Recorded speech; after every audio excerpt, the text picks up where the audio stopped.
2-3 months ముగించాను. కొంచెం voice ఓకేనా?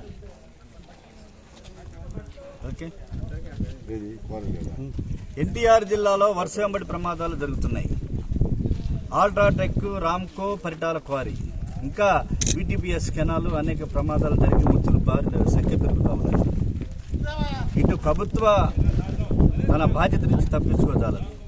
పరిటాల క్వారీకి సంబంధించి లేబర్ డిపార్ట్మెంటు కాంపెన్సేషన్ యాక్ట్ కింద చనిపోయినటువంటి ఎవరైతే బత్తుల దుర్గారావు, బాఘెల్ ఎవరైతే ఉన్నారో నాయక్, వీరందరికీ కూడా వయసును బట్టి యాక్ట్ ప్రకారం బీబీ నాయక్ అనేటువంటి వ్యక్తికి 44 సంవత్సరాలు, ఈయనకి 12,93,000 రూపాయలు కాంపెన్సేషన్ ఇవ్వమని చెప్పి లేబర్ యాక్ట్ ప్రకారం లేబర్ కమిషనర్ ఉత్తర్వులు జారీ చేశారు.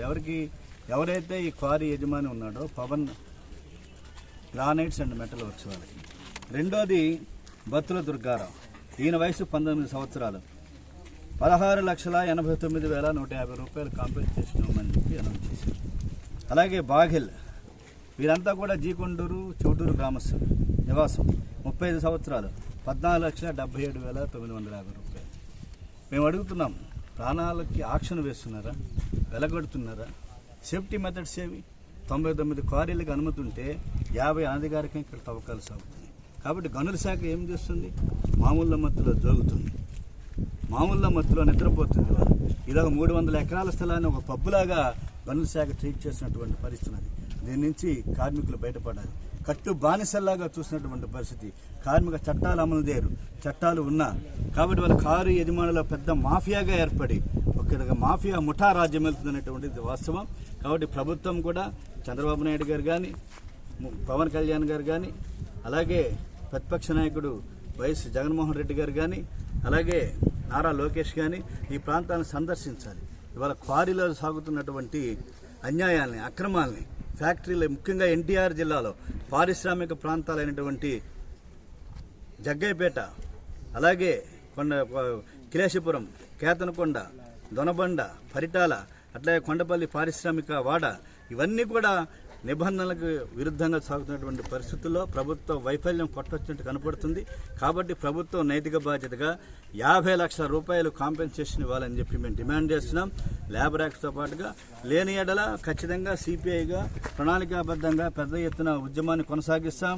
అవసరమైతే కార్మికులను చైతన్యపరిచి ఈ ప్రాంతంలో పని బంద్కు కూడా వెళ్ళడానికి సిపిఐగా మేము పోరాటం చేస్తామని చెప్పి ప్రభుత్వం తన బాధ్యతని తప్పించుకోజాలదని చెప్పేసి మరోసారి చెప్తూ గనుల వెంటనే ఈ గనుల్ని ఎవరైతే అనధికారంగా ఉన్నాయో గనులన్నీ కూడా సీజ్ చేయాలని చెప్పి ఇవాళ సిపిఐగా డిమాండ్ చేస్తుంది. అంటే అధికారుల మీద చర్యలు తీసుకోవాలని చెప్పేసి అన్నారు కదా, అధికారులు ఎవరు ఏంటండి?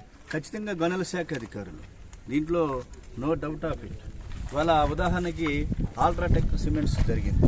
ఎన్టీఆర్ జిల్లా కలెక్టర్ గుమ్మల సుజన గారి చొరవతోటి 50 లక్షల రూపాయలు ఓన్లీ ఫ్యాక్టరీ యాజమాన్యమే ఇచ్చింది. మేము ఇప్పటికీ డిమాండ్ చేసేది ఏమిటో, రేపు 29వ తారీఖున ధర్నా చేస్తున్నాం జగ్గయ్యపేటలో.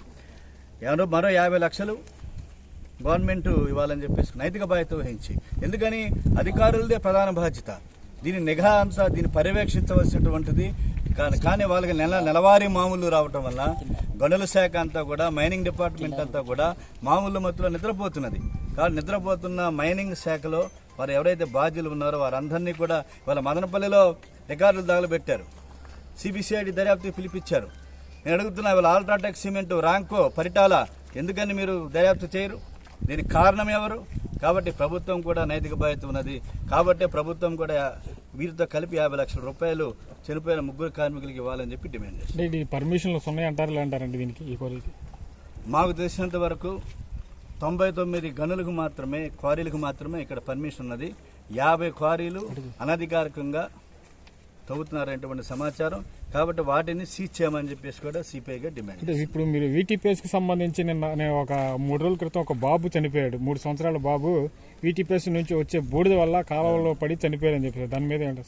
సిద్ధార్థ నాయక్ 2.5 సంవత్సరాల బాలుడు కూలింగ్ కెనాల్ కిలా దగ్గర ఉన్నటువంటి కూలింగ్ కెనాల్ పడి చనిపోవడం జరిగింది.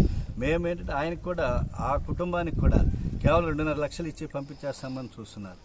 అలాగే అక్కడ ఉన్నటువంటి స్థానిక నాయకత్వం ఫ్యాక్టరీ యాజమాన్యం వీటీపీఎస్ యాజమాన్యంతో కుమ్ముక్కయ్యి లోకల్ సంబంధాలు, స్థానిక సంబంధాల వలన ఆ కుటుంబానికి న్యాయం జరగలేదు. దాంట్లో కూడా ప్రభుత్వం ఖచ్చితంగా ఆ బాలుడికి కూడా భవిష్యత్తు వాళ్ళ తండ్రికి ఉద్యోగం ఇప్పించాలి. అలాగే ఆ కుటుంబానికి కూడా 50 లక్షల రూపాయలు కాంపెన్సేషన్ ఇవ్వమని చెప్పేసి డిమాండ్ చేస్తున్నాం.